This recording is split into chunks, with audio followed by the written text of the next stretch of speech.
Hey, comment vous allez? Ouais, salut à tous, c'est Sturi, on est parti pour un gros week-end catchesque. Ouh mon dieu. Ce samedi 28 mai, et absolument pas du tout dans la nuit, puisque ce sera à 19h heure française et en direct, que vous pourrez vivre en exclusivité sur le WWE Network, WWE Night of Champions depuis l'Arabie Saoudite. Encore. Et s'il y a une chose qu'on a appris avec l'Arabie Saoudite au fil du temps, c'est qu'ils aiment bien les tournois, et les trophées, et les récompenses. Et ouais. Ah, les bons souvenirs des Coupes du Monde de catch avec Shane McMahon, champion du monde. La Coupe du Monde par équipe, hein. Et vous vous souvenez de qui a gagné la Coupe du Monde par équipe? Ah, j'attends. Karl Anderson et Luke Gallows, ça leur a permis de construire leur futur programme. Pas du tout. Braun Strowman qui remporte le premier championnat saoudien après avoir remporté le Greatest Royal Rumble Ever, hein, la fameuse ceinture verte. Hein, ça aussi on a oublié. Oh attendez, j'ai mieux. Est-ce que vous vous souvenez du Tuek Trophy Gauntlet Match, hein, remporté par l'Undertaker, ce qui a lancé la feud d'ailleurs entre l'Undertaker et AJ Styles pour le combat qu'on a eu à WrestleMania 36. Ah, alors. Et enfin, souvenez-vous qu'on avait vu couronner King and Queen of the Ring, Xavier Woods et Zelina Vega. Ah, d'ailleurs, on devait avoir une nouvelle édition du King and Queen of the Ring en Arabie Saoudite. Mais non! Night of Champions, pourquoi? Parce que, là aussi, un nouveau tournoi pour couronner un premier champion World Heavyweight. Enfin, le premier, si on oublie tout ce qui s'est passé avant. D'ailleurs, je sais pas si on récupère le lineage, peu importe. Mais la nouvelle mouture de ce championnat World Heavyweight, la ceinture qu'on va offrir à ceux qui n'ont pas battu Roman Reigns, hein, qui est imprenable, enfin bon.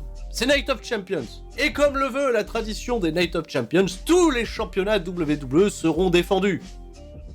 Bon, pas tous. Ah déjà, il n'y a pas celui-là, il n'y a pas ceux-là non plus, bon de toute façon ils sont vacants, et le championnat universel indisputé n'est pas défendu à Night of Champions, alors félicitations à Roman Reigns.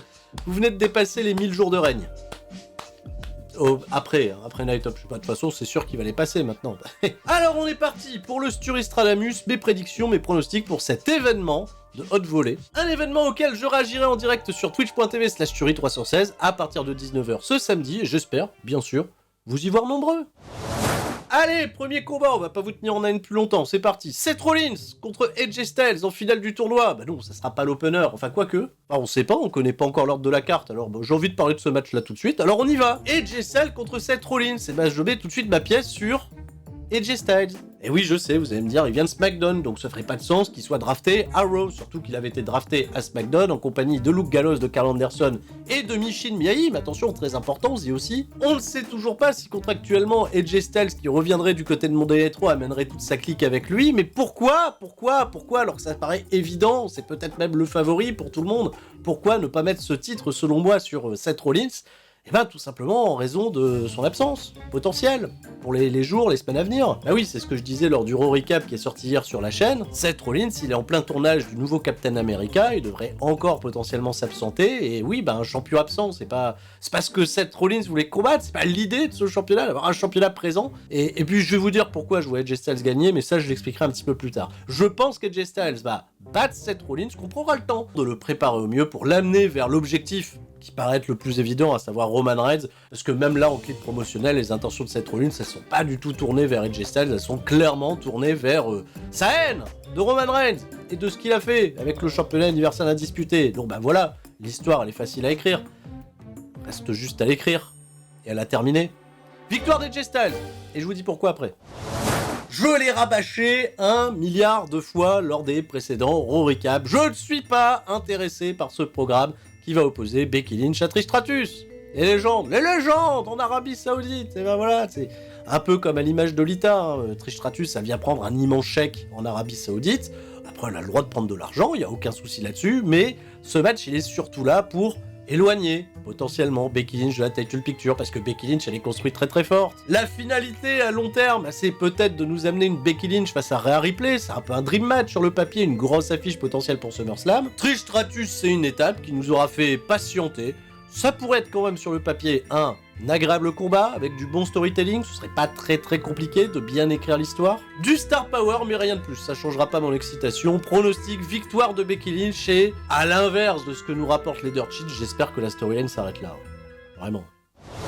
Alors oui, ça a été promu comme ça, mais c'est un triple main event à Night of Champions. Non, les 3 matchs n'auront pas lieu en même temps. J'ai déjà parlé du premier, Seth Rollins contre AJ Styles. Et ben allez, dans la foulée des triple main events, on a Brock Lesnar contre Cody Rhodes. La revanche. Alors Cody Rhodes, dans quel état il est? Aux dernières nouvelles, il a un bras pété, il refuse de se faire soigner. Il veut pas repousser l'échéance de se venger de Brock Lesnar qui l'a pas battu, puisqu'il a gagné le premier match à Puerto Rico. Il veut juste se venger des attaques. Il est un petit peu susceptible, Cody Rhodes. On a envoyé Adam Pearce pour le raisonner, mais Adam Pearce, il se fait pas entendre. Alors on a envoyé qui? Triple H. Et Triple H, il a tenté de raisonner tant bien que mal Cody Rhodes en disant tu fais une connerie, etc.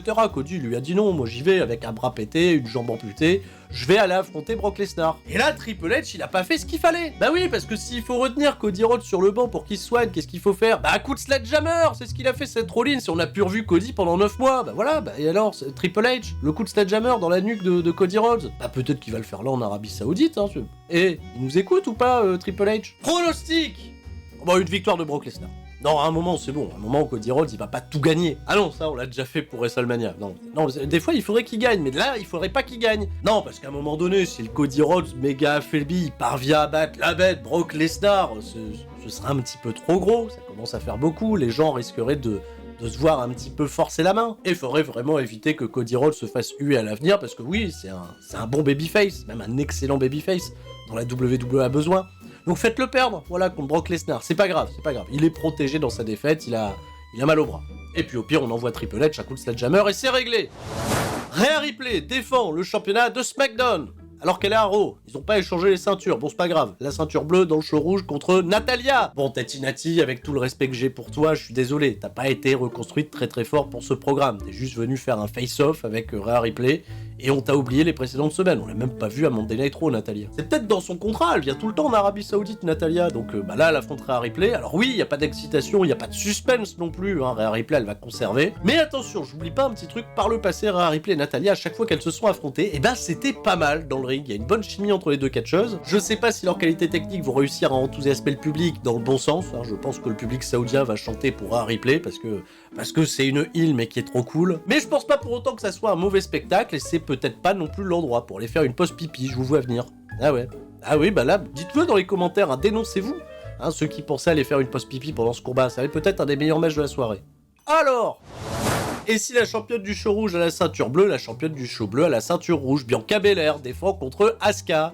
Non, je comprends ce que vous allez faire WWE, je pense pas que vous allez mettre le titre sur Asuka. Bianca Belair risque très certainement de conserver, d'agacer un petit peu plus, mais c'est un agacement qui pourra amener, là encore sur les Dirt Sheets, Bianca Belair à effectuer un heel turn dans les semaines, mois à venir. Alors, il n'y a pas beaucoup de challengers crédibles pour le championnat de Bianca Belair du côté de SmackDown, parce que Bayley, on a déjà goûté. Io Sky, elle a déjà échoué, mais je m'attends à ce qu'elle soit reconstruite pour pouvoir aller le chercher un petit peu plus tard. Alors là aussi, je vais faire un bond dans le temps et je vais réfléchir à un plan que WWE pourrait nous mettre en place d'ici SummerSlam. Ce serait le retour, une nouvelle fois, de Charlotte Flair. Voilà, parce que le Charlotte Flair, Bianca Belair, en pay-per-view, il n'a pas encore été fait. Et Asuka, on peut l'occuper avec Io Sky en attendant, parce que Io Sky est sur le point de faire un face turn, comme ça tout le monde est content. Et Io Sky, derrière, c'est elle qui prendra le titre à Bianca Belair, pas Charlotte Flair. Voilà, je fais mon gros fantasy booking. On va passer au match suivant. Le championnat intercontinental est défendu par Gunther, le ring général, contre Mustafa Ali. Mustafa Ali va gagner. Oui, je suis convaincu, je suis dans le wagon Mustafa Ali, je pense que le règne de Gunther, c'est bon, il n'y a plus rien à prouver, il a déjà battu plein de records, là, c'est bien. Et Mustafa Ali, il serait peut-être temps pour le remercier de tous ses loyaux services, ça fait aucun sens de raisonner comme ça, je sais, mais bon, ça a marché pour Kofi Kingston. Et puis Mustafa Ali qui remporterait le titre en Arabie Saoudite, ce serait chouette. Non, il est pas saoudien, on peut pas prendre Mansour. Le public saoudien est pas encore prêt pour un retour de Mansour, alors Mustafa Ali, qui veut inspirer des jeunes générations, qui a fait une promo d'ailleurs après Monday Night Raw dans sa bagnole, elle était super convaincante, il a dit le poche choupi quoi, si je gagne pas le titre, c'est mon rêve qui meurt, et si je prends pas le titre, je mourrai avec mon rêve. Oh non, pars pas Mustafa, on t'aime bien Mustafa, mais non. Alors oui, je sais que ça fait aucun sens, vu les récentes défenses de titre de Gunther, comment il perdrait son titre contre Mustafa Ali, ça on se démerde à la WWE, il y a toujours possibilité de raconter correctement l'histoire, mais ce qui me met la puce à l'oreille sur une perte potentielle du titre de Gunther prochainement, c'est tout simplement ce nouveau championnat World Heavyweight. Oui, Gunther, il va pas rester éternellement avec le championnat intercontinental quand il y a un nouveau championnat qui lui irait tellement bien, qui vient d'être créé dans la branche. Et si AJ Styles devient le champion, AJ Styles super contre Gunther à Money in the Bank. Voilà. C'est bien ça, les fans européens, ils vont être contents de voir Gunther devenir champion. Et ce qui me met également la puce à l'oreille, c'est que depuis quelques semaines, au show, la WWE, elle teste de plus en plus des combats entre Imperium et The aussi. Et on sait ce qui se passe dans les live events, c'est souvent pour préparer des futures affiches à proposer pour les weekly à venir, les shows à venir, et ça pourrait être pas mal d'avoir Gunther, champion du monde de WWE, et après seulement tu ramènes Seth Rollins dans l'équation en tant que challenger combatif qui va tenter d'aller battre Gunther. Mettez Gunther à sa place, à savoir au sommet de la division. Bon, bah voilà, au passage, il a qu'à raconter une belle histoire pour Mustafa Ali et faire plaisir aux enfants. C'est tout. Enfin, le main event, les championnats par équipe unifiés sont défendus par Kevin Owens et Sami Zayn contre Solo Sikoa et Roman Reigns. Oh, l'Arabie Saoudite, ils vont pas se passer d'un match avec Roman Reigns. Mais pas pour le championnat universel indisputé, hein, qui passera donc tranquillement son seuil des 1000 jours, voilà, sans aucune adversité. D'ailleurs, il n'y a aucun plan pour une future défense du championnat de Roman Reigns. Le plan, il est plutôt pour un match par équipe contre les Usos. Et Kevin Owens et Sami Zayn qui sont donc de retour en Arabie Saoudite. Ça, je l'avais déjà expliqué dans les précédents récaps. Apparemment, il y a des accords qui ont été pris entre l'Arabie Saoudite, la Syrie. C'est plus des ennemis diplomatiques. Donc, Sami Zayn, il est... au vu de ses origines syriennes, autorisé à nouveau à apparaître en Arabie Saoudite. Voilà, c'est aussi simple que ça. Mais là, au vu de l'immense star power qu'on a dans le ring, avec des mecs qui ont main eventé quasiment tous les derniers shows de WWE, bien sûr que je vois pas une autre manière de terminer ce show en Arabie Saoudite avec Roman Reigns, Solo Sikoa, qui soulève tous les championnats. Voilà, pour faire jaser les Usos. Alors ça va être du gros storytelling, ça va être la classique WWE avec les 4 acteurs les plus à la pointe pour faire ce genre de truc là. En effet, il y a Paul Heyman aussi, qui sera aux abords du ring et qui nous gratifiera de superbes expressions faciales. Et les Usos qui ont reçu la consigne de rester à la maison pour regarder ça. C'est pas impossible qu'il y ait un petit bilan carbone effectué pour qu'ils prennent la route vers l'Arabie Saoudite et faire un coucou. Pronostic. Oh, le petit fantasme de voir Roman Reigns le doigt levé avec 4 ceintures.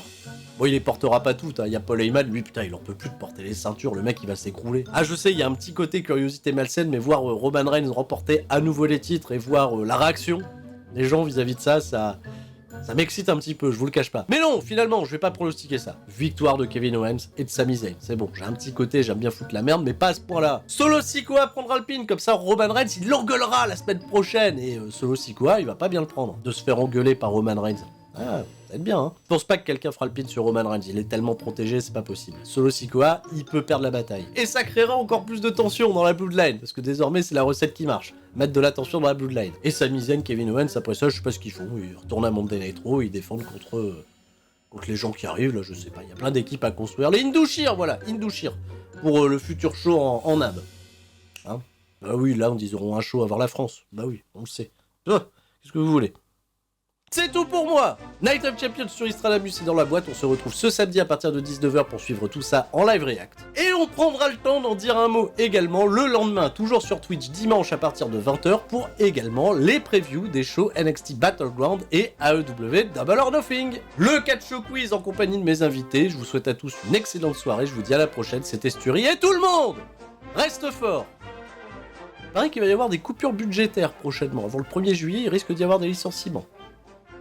Baron Corbin, reste fort. C'était Sturi. Ciao, bye bye.